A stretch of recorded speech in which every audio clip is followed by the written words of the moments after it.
Hi guys, I'm in my studio and today I'll be paint and I want to show you how use the watercolor. I have a picture which I took in Lugo, Galicia, Spain, and I want to paint this view, the cathedral and the buildings around. Let's do it!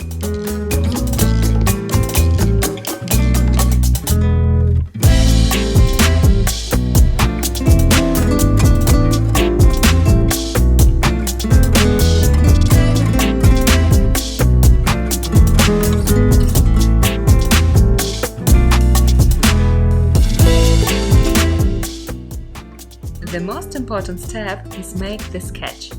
I like to draw all details, because after, for me, will be very easy to use watercolor. Perspective and your eyes help you to make ideal sketch. Use the pencil, ruler and eraser.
For the first watercolor layer, you need to cover the paper with water and very fast to begin paint the main colors. After, in the second and next layers, highlight the shadows, lights and more details in objects.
After 2 hours of work, I have the watercolor painting of Lugo. Hey!